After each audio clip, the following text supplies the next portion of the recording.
नमस्कार दोस्तों, स्वागत है आपका साइंस गैलेक्सी चैनल पर। जिस तरह से हम यहाँ पर वर्ग 2 का जो केमिस्ट्री का टॉपिक कंटिन्यू कर रहे थे, उसका एक नया टॉपिक अब आपके सामने है। इससे पहले हमने ऊष्मागतिकी का प्रथम नियम पढ़ लिया है और इसमें हमने 16 जो यूनिट है 16वीं, उसमें हमने सारे टॉपिक को कवर कर रहे हैं धीरे-धीरे। अगर आपने इससे पहले का वीडियो नहीं देखा है, तो आप प्लेलिस्ट में जाकर के वो चेक कर सकते हैं और वो देख सकते हैं।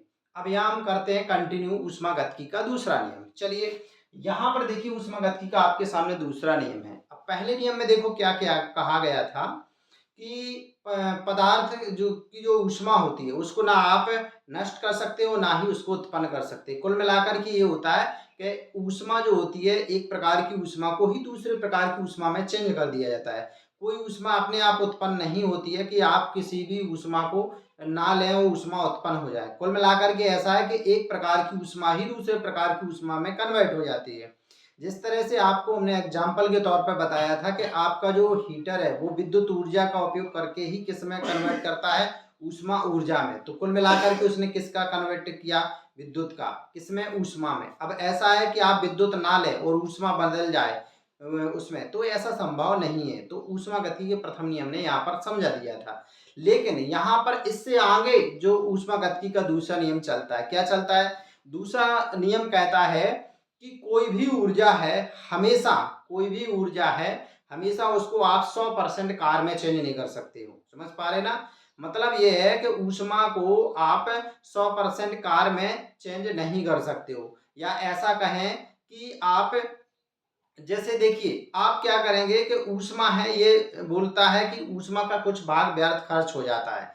उन्होंने कहा कि जो ऊष्मा है उसको आप 100% कार में नहीं चेंज कर सकते, लेकिन अगर आप कार है तो उसको ऊष्मा में चेंज कर सकते हैं, ठीक है? तो यहाँ पर देखिए, ऐसी कोई भी मशीन नहीं है, समझ पा रहे ना? जो ऊष्मा का मतलब काय में परिवर्तन कर सके, कार में परिवर्तन कर सके। लेकिन अगर आपने कार किया है तो ऊष्मा को परिवर्तन आप उसमें कर सकते हैं। तो देखिए, यहाँ पर ऊष्मा गतिकी का दूसरा नियम ये भी कहता है कि ऊष्मा कैसे जाती है? हमेशा गर्म से। ऊष्मा हमेशा गर्म से ठंडे भाग की ओर जाती है। मतलब ऐसी कोई मशीन नहीं है जो ठंडे से ऊष्मा को गर्म में परिवर्तित कर दे। कहने का मतलब ये है कि जैसे ऊष्मा है, तो ऊष्मा अगर रूम का टेम्परेचर ज़्यादा है, रूम का खिड़की खोल देंगे तो ऊष्मा बाहर जाएगी और रूम कैसा हो जाएगा? ठंडा हो जाएगा। लेकिन ऐसा नहीं है कोई भी मशीन के आप अपने आप कोई चीज़ ऐसे हो जाए कि गर्म भाग है और ठंडक से ऊष्मा ठंडे भाग से निकल कर के जो ऊष्मा वो गर्म में जाए और उसका ऊष्मा बढ़ा दे। ऐसी कोई भी मशीन मतलब नहीं है संभव। तो देखिए, तो ऊष्मा को पूर्ण रूप से कार्य में परिवर्तित नहीं किया जा सकता है। बता दिया कि ऊष्मा जो है उसको आप पूरी तरह से कार्य में परिवर्तित नहीं कर सकते। समझ रहे ना? तो ऊष्मा को आप पूरी तरह से कार में परिवर्तित नहीं कर सकते, जबकि कार को आप किस में कर सकते हैं? ऊष्मा में चेंज कर सकते हैं। जबकि कार को आप ऊष्मा में क्या कर सकते हो? परिवर्तित कर सकते हैं। जैसे देखिए, आप एक जल है, जल लिया, उसमें आपने एक विलोडक लिया। विलोडक का मतलब एक आपने उसमें उसको हिलाने वाला, ठीक है? तो आप उसको हिलाएंगे तो जल कैसा हो जाएगा? गर्म हो जाएगा। और लेकिन अगर आप गर्म जल में विलोडक को रखेंगे तो विलोडक अपने आप नहीं घूमेगा। तो यहाँ पर क्या हो रहा है? यहाँ पर देखो, यहाँ पर देखिए क्या हो रहा है कि यहाँ पर कार्य किया जा रहा है। समझ पा रहे ना? तो यहाँ पर क्या किया जा रहा है? आपका कार्य किया जा रहा है, ठीक है ना? ठीक है, तो यहाँ पर देखो, ये जैसे जल में विलोडक घुमा रहे, तो जल को यांत्रिक कार्य करे तो जल कैसा हो रहा है? गर्म। लेकिन यहाँ पर आप अगर गर्म जल में विलोडक डालोगे तो फिर वो घूमेगा नहीं। तो स्पष्ट है कि आपका, ठीक है, कि ऊष्मा का कार्य में परिवर्तन नहीं हो सकता है। समझ पा रहे ना? लेकिन अगर आप कार्य करेंगे, जैसे कार्य कर रहे हैं, तो विलोडक को क्या कर रहे हैं? आप कार्य कर रहे हैं, तो वो क्या कर रहा है? यहाँ पर क्या कर रहे हैं आप? कार्य। तो इसमें जल क्या हो रहा है? गर्म। तो यहाँ क्या हो रहा है? ऊष्मा।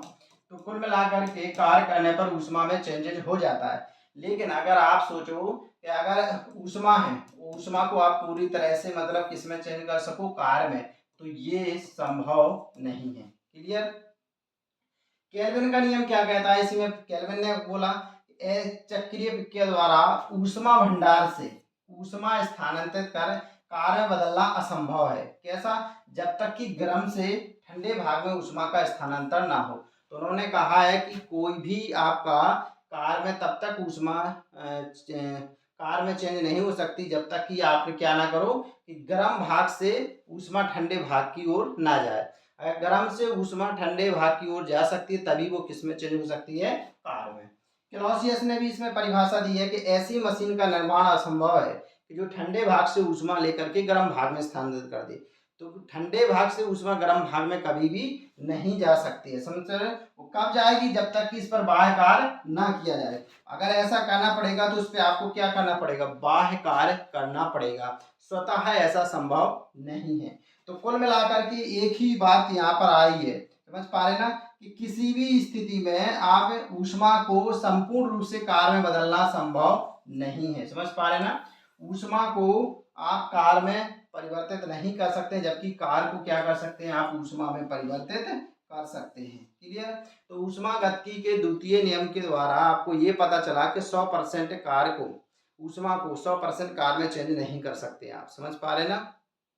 जबकि कार्य को आप ऊष्मा में चेंज कर सकते हैं। तो यहाँ पर ये नियम कहता है दूसरा, और कि एक बात और स्पष्ट करता है कि हमेशा स्वतः रूप से ऊष्मा का स्थानांतरण गर्म से ठंडे भाग की ओर होता है, ना कि ठंडे से गर्म की ओर। यही ऊष्मागतिकी का दूसरा नियम आपका कहता है। चलिए अब देखते हैं ऊष्मागतिकी का तीसरा नियम। ऊष्मागतिकी का तीसरा नियम किस बारे में कहता है, ये भी परीक्षा की दृष्टि से बहुत इंपॉर्टेंट है। तीनों नियम में से आपका एक प्रश्न जरूर आएगा, हो सकता है 2 प्रश्न भी आपके उठा लिए जाएं। अब देखिए ऊष्मागतिकी के पहले नियम में तो आपको पता चला था कि ऊष्मा का ना उत्पन्न कर सकते, ना संरक्षण नष्ट कर सकते, केवल उसको एक रूप से दूसरे रूप में चेंज कर सकते हैं। दूसरा नियम कहता है कि ऊष्मा को आप पूरी तरह से कार्य में चेंज नहीं कर सकते, बल्कि कार्य को ऊष्मा के रूप में चेंज कर सकते हैं। और साथ में ये भी उसमें बताया गया है कि ऊष्मा हमेशा गर्म से ठंडे की ओर स्थानांतरित होती है। तीसरा नियम इन तीनों से अलग है, जो कहता है कि ऊष्मा को क्या, उसमें मतलब किसकी बात की जाती है, एंट्रापी की बात की जाती है। तो आपसे प्रश्न सीधा पूछेगा कि किस ऊष्मागतिकी के नियम में एंट्रापी की बात की गई है। तो तीसरा नियम आपसे प्रश्न पूछेगा, अभी जब हम ऑब्जेक्टिव लगाएंगे तब आपको पूरा क्लियर हो जाएगा। तो इसके द्वारा एंट्रापी की गणना की जाती है। इसके द्वारा किसकी गणना की जाती है, एंट्रापी की। अब आप कहेंगे कि एंट्रापी क्या होता है, ठीक है ना। तो देखो एंट्रापी क्या है, एंट्रापी का मतलब होता है कि आपका जो भी तंत्र में अनियमितता की माप है, जो भी ऊष्मागतिकी अनियमितता की माप है, इसमें ऊष्मा को कार्य में चयन करने में जो ऊष्मा व्यर्थ हो जाती है, जो अनियमितता है, अणुओं की अनियमितता है, वो चीज क्या होती है, आपकी एंट्रापी कहलाती है। जैसे आप देखिए ठोस, द्रव और गैस देख लीजिए आप, तो ठोस का आकार निश्चित है, उसकी अपेक्षा द्रव का नहीं है उतना, और गैस का उसकी अपेक्षा नहीं है। तो ठोस की मतलब में अणु कैसे रहते हैं, बिल्कुल एक निश्चित स्थान पर रहते हैं, मतलब इसमें एक निश्चित वो है, पैटर्न रहता है इसका, ठीक है। तो इसकी एंट्रापी कैसी मानी जाएगी, सबसे कम मानी जाएगी। द्रव की उससे ज्यादा मानेगी, गैस के अणु की मतलब अनियमितता बहुत ज्यादा है। तो आपके तंत्र में जो अनियमितता है, समझ पा रहे, वो क्या होती है, आपकी एंट्रापी। तो ऊष्मागतिकी के पहले और दूसरे नियम से एंट्रापी परिवर्तन के केवल तापीय आंकड़े आप ज्ञात नहीं कर सकते हैं, तापीय आंकड़े। इसके लिए कौन सा नियम दिया गया, अनियमितता के लिए तीसरा नियम दिया गया। तो सभी पूर्णता क्रिस्टलीय पदार्थों की एंट्रोपी परम शून्य ताप पर शून्य मानी जाती है। देखो क्रिस्टलीय कौन होते हैं, ठोस पदार्थ, ठीक है ना। ठोस पदार्थ कैसे होते हैं, आपके क्रिस्टलीय होते हैं। तो इनकी जो एंट्रापी है, मतलब अनियमितता, एंट्रापी को आप सीधी बोल दीजिए अनियमितता, समझ पा रहे ना। तो जो अनियमितता होती है परम शून्य ताप पर, समझ पा रहे ना, मतलब 0 डिग्री पर, किस पर, परम शून्य ताप पर, मतलब क्या होती है, शून्य मानी जाती है। मतलब इसमें जब क्रिस्टलीय होगा कोई ठोस, तो उसमें कोई अनियमितता नहीं होती कुल मिलाकर के। इस वजह से अनियमितता नहीं है, तो एंट्रोपी कैसी मानी जाएगी, शून्य मानी जाएगी। तो कुल मिलाकर के जो पदार्थों की एंट्रोपी की गणना किस नियम से की जाती है, सीधा सीधा प्रश्न पूछा जाएगा आपसे, तो वो किसकी से की जाती है, ऊष्मागतिकी के तीसरे नियम के द्वारा। फिर आपसे पूछा जा सकता है कि भाई किसकी एंट्रोपी सबसे ज्यादा होती है। तो आप खुद बताइए, गैस के अणु आणी में ज्यादा होते हैं, उस फिर बाद में द्रव के और ठोस के नहीं होती है। तो सबसे ज्यादा एंट्रोपी किसकी है, गैस की। दूसरे नंबर किसकी होगी, द्रव की। और तीसरे नंबर किसकी होगी, ठोस की। क्लियर। तो इस तरह से आपको ये चीजें स्पष्ट समझ में आ गई होंगी। प्रथम नियम आपको समझ में आ गया, केवल ऊष्मा के संरक्षण की बात करता है कि ना उत्पन्न कर सकते ना नष्ट कर सकते, केवल रूप चेंज कर सकते हैं।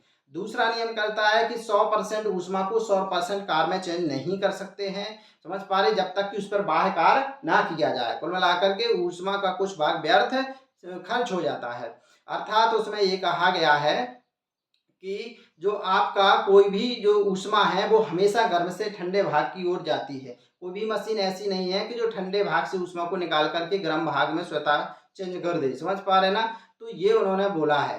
तो तीसरा नियम क्या कहता है कि जो आपकी अनियमितता की बात करता है, मतलब एंट्रोपी की बात करता है। तो तीसरे नियम के द्वारा एंट्रोपी की बात की जाती है और पूर्णतः क्रिस्टल या ठोस पदार्थों की एंट्रोपी कैसी मानी जाती है? परम ताप पर, मतलब शून्य मानी जाती है। क्लियर? तो इस तरह से आपको ये तीनों नियम ध्यान रखना है। चलिए आप कमेंट करके ज़रूर बताइए आपको वीडियो किस तरह का लगा। अगर आपको वीडियो पसंद आ रहा हो तो चैनल को सब्सक्राइब करिए, लाइक शेयर और कर दीजिए और अपने सारे दोस्तों के पास इसको सेंड जरूर कर दीजिए।